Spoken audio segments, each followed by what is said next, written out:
Jitahidi ufanye mambo haya manne ili uweze kuhakikisha unashughulikia ego au kujikweza kunakoathiri thamani na potential katika maisha yako.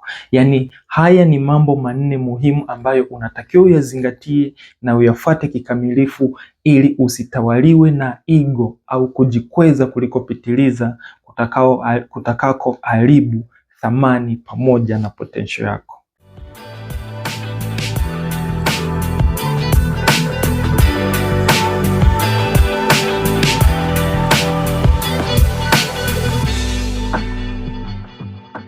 Moja ya changamoto kubwa ambayo inaathiri watu wengi, yawezekana na wewe imeshakutokea au inakuathiri na bado haujaitambua au umeitambua lakini bado unaipuzia, ni kutawaliwa na kitu kinachoitwa ego, yani kujikweza. Yani katika maisha binadamu tumeumbwa na asili ya umiliki, yani kuna baadhi ya vitu ukishavimiliki katika himaya yako huwa akili yako inaanza kuonyesha unataka kuwa mtawala wa mambo mengi katika jamii. Unataka kuwa mtawala juu ya watu wengine. Unataka kuwa na possession ya kila kitu ambacho kinapita katika upeo au uwezo wa ufahamu wako pamoja na uwezo wa maisha yako. Sasa mwisho wa siku usipoitawala vizuri na ukajiwekea mifumo mizuri, ukajijenga vizuri, mwisho wa siku utatawaliwa na kitu hicho kinachoitwa ego, na mwisho wa siku utaishia kupoteza thamani na potential yako kadiri siku zinavyozidi kwenda. Muhimu sana kujifanyia tathmini ili kuweza kujua ego ni kitu gani katika maisha yako, how to control it, how to master it, ili uweze kukua katika kila stage unayopitia, uweze kujua ni wapi ulipo, wapi unataka kwenda na ni vitu gani ambavyo unavihitaji kuviachieve, either wewe kama peke yako, as a team, as an organization, au katika mahusiano yako, hasa kwenye masuala ya ndoa.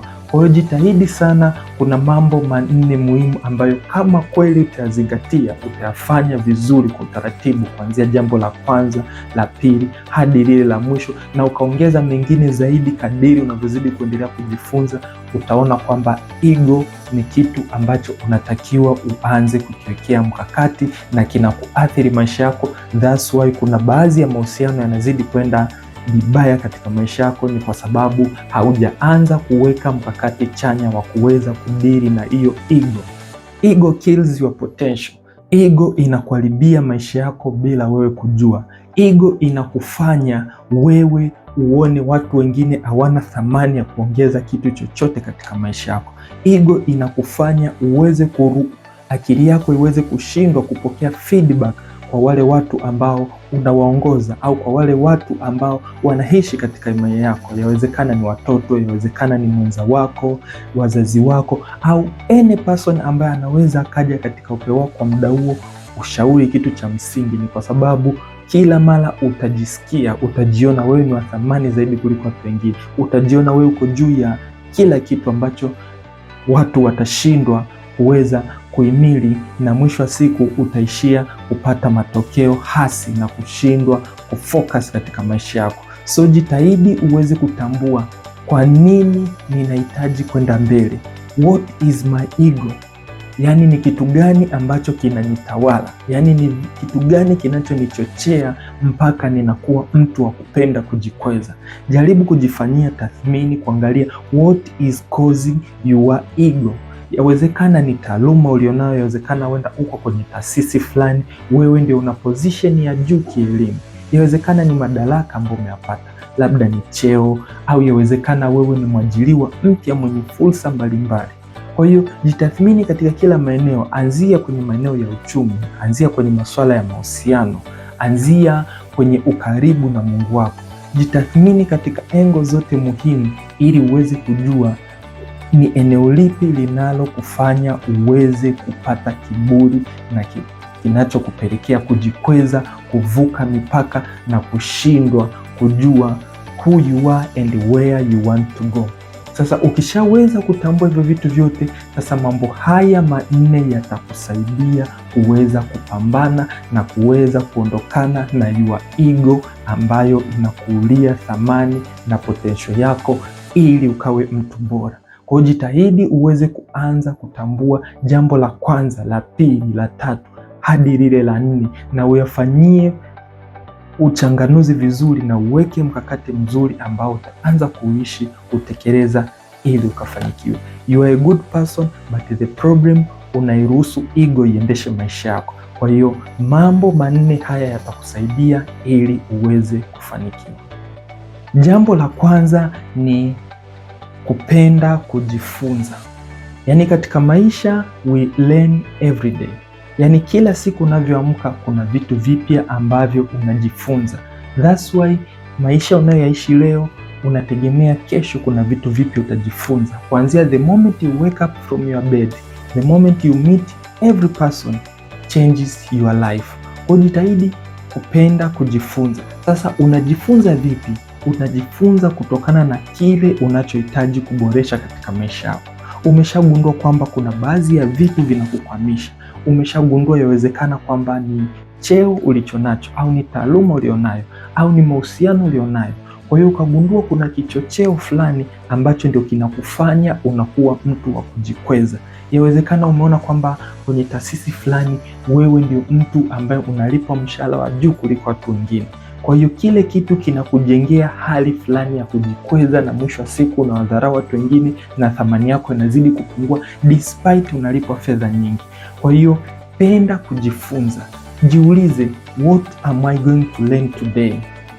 Ukiweza kujiuliza hilo swali ukawa kila siku unajipa majibu positive, utaona your mindset is changing, your mindset is growing, your leadership is growing, your personality is growing and you will become a more likable individual, na watu wengi watatamani kuwekeza katika maisha yako, and that's how you grow, not only in terms of money but in terms of mindset, spiritual, pamoja na your strength katika kumanage mambo mengi. Kwa hiyo penda kujifunza. Ainisha ni maeneo gani unataka kujifunza ili uweze kujua maisha yako na thamani yako unayohitaji kujenga inatakiwa iwe na vitu gani muhimu katika ukuaji wako. Na jambo la pili ambalo ni la muhimu kulizingatia ni kuhakikisha unaishi kwa kumshirikisha Mwenyezi Mungu juu ya maisha yako. Yaani, our life is a gift from God. Our life is a blessing from God. And our life has a very strong mission ambayo Mungu anaiweka kupitia maisha yetu ya kila siku. Yaani kuna watu ili waweze kuinuka katika maisha yao ni lazima waweze kupita kwenye mikono yako. Ni lazima waweze kupita kwenye mabawa yako. Ni lazima waweze kupita kwenye ufahamu wako, kwenye maarifa yako, kwenye mahusiano yako ili wakafanikiwe. And that's why every day you must sit with your God. Kaa karibu na Mungu wako, mshirikishe, muulize wewe ni nani, uko wapi na unatakiwa kufika sehemu gani. Sometimes you forget who you are, ndio maana unaendeshwa na ego, yani hali ya kujikweza, kwa sababu haujakaa na Muumba wako, hujakaa na Mwenyezi Mungu. Umshirikishe wewe ni nani, uko wapi, unahitaji vitu gani, ni prosesi zipi unazohitaji kutoka from one point to the other ili uweze kufikia kule ambapo unatamani. Kwa hiyo unapokaa na Mungu wako, mnaanza kushirikishana aidha kupitia sala, maombi, kufunga, kusoma Biblia, kusoma vitabu vinavyokuunganisha karibu na Mungu wako. Utajifunza how God wants kind of people in this life. Utajifunza ni jinsi gani Mungu pia anakuhitaji katika maisha yako. Kwa hiyo ukishaweza kujua hivyo, utajua kwamba thamani ya maisha yako ipo katika taswira na sura za watu wengine. Kwa hapo ndio utaanza kujua ni vitu gani ufanye ili uweze kufanikiwa. Ni kwa sababu you know how to talk with your God and the God will listen to what you want in your life, na hapo ndio atakutengenezea mission strong ya kuweza kufanikiwa katika maisha yako. Break your ego, kana Mungu wako ili akupe maarifa na where to go. Atakupa direction, utajua everything you want to achieve in your life.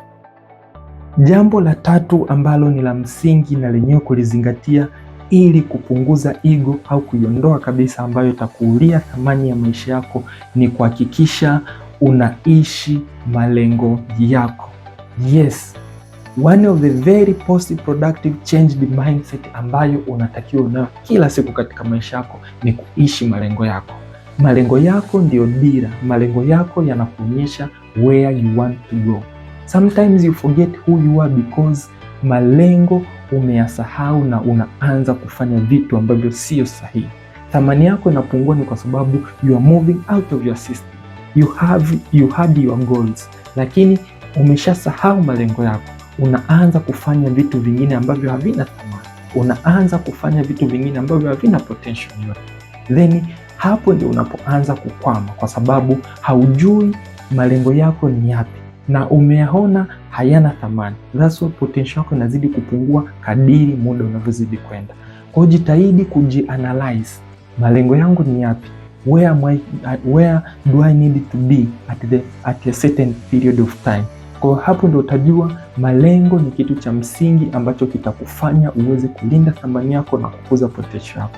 Na bahati nzuri kuna ebook yangu moja nzuri sana ambayo itakusaidia katika kufanikisha, kuweka, kufuatilia, kujipima na kutimiza malengo yako, na itakupa ufanisi wa zaidi ya 100%. Ebook hiyo inaitwa Malengo Blueprint. One of the best positive productive change the book I have ever written in my life, ya kumwelekeza mtu jinsi ya kuandika malengo yako, jinsi ya kufuatilia malengo yako, na jinsi ya kujipima, na jinsi ya kujiwekea target kubwa na kuvuka ile target ili uweze kufanikiwa. That is ebook itakusaidia ili uweze kujua who you are, thamani yako ni ipi, na uweze kujilinda namna gani ili uwe na positive productive change mindset katika kila aina ya maisha utakayokuwa unaishi kila siku. So jitahidi upate ebook hii kwa kuwasiliana kwa namba ambazo unaziona kwenye screen hapo ili uweze ukafanikiwa. Track your goal, live your goal, ili ego isiharibu thamani na potential ya maisha yako. Jambo la 4 na la mwisho ambalo ni la muhimu sana, ambalo nalo litakusaidia kuongeza thamani ya maisha yako na kuvunja your ego, ni kuhakikisha unakuwa mtu wa kufanya vitu vinavyoongeza thamani ya maisha yako. Yani, you are always a good person. You are always a very important individual in this world. Lakini the moment you forget to do things that add values in your life, the moment egos comes in your life and take control ya kila kitu ambacho nakiamua. Kwa hiyo jitahidi sana, jifunze, anza kidogo kidogo kulist ni vitu gani ambavyo kifanya vitakuongezea thamani katika maisha yako. Jaribu kuangalia kwenye kila engo ambayo ego imekutawala. Jaribu kuangalia kwenye masuala ya maarifa. Jaribu kuangalia kwenye swala ya mahusiano, ukaribu na wazazi wako, karibu na Mungu wako, kazi unayofanya, biashara unayoisimamia, taasisi unayoiendesha. Jaribu kujipima kila sehemu, katika kila engo, ni vitu gani ambavyo ninaweza nikavifanya vikaniongezea thamani. Yani, always live to compete with your yesterday, not to live by competing with others. Ukifanya hivyo utatawaliwa na ego na itakuathiri katika maeneo mengi katika maisha yako. Compete with how you became. Compete with your yesterday. Compete with what you failed. Compete with maisha yako ya nyuma ili uweze kujua kwamba I need to reach there. Kwa hiyo ukifanya hivyo utajikuta kila siku unaanza kufanya vitu vinavyoongeza thamani yako. Soma vitabu. Kama hapa nimeshika kitabu changu cha The Change. This is the book kwa wale watu wanaopitia nyakati ngumu katika maisha yao with little or no support. Soma vitabu, because books are the guide. They lead you, they direct you, they teach you, they show you the way to the right positive productive change the mindset. Kwa hiyo jitahidi usome vitabu, hudhuria mentorship classes, tenga baadhi ya fedha kutokana na bajeti yako, jifunze kwenye madarasa, hudhuria vikao, sikiliza how people are presenting their agendas. Jua kwamba maisha yana mfumo fulani. Hauhitaji kuwa bilionea au hauhitaji kuwa na elimu kubwa ili uanze kujifunza vitu sahihi vya kuongeza thamani yako. Kwa hiyo what you need is your right positive change the mindset ili uweze kufanya vitu vinavyokuongezea thamani kila siku. By doing that, utakuta ego inapungua au inaondoka kabisa katika maisha yako. And those are the first thing you need to consider in your life. Kwa jitahidi vitu hivi uweze kuviishi, kuvizingatia na kuviwekea mpango kazi, ili ukakue na ukawe a very great person. I know you can do it and you must do it, because wewe ni mtu muhimu, lakini kuna baadhi ya vitu unahitaji kuviongeza zaidi. Be the change of yourself.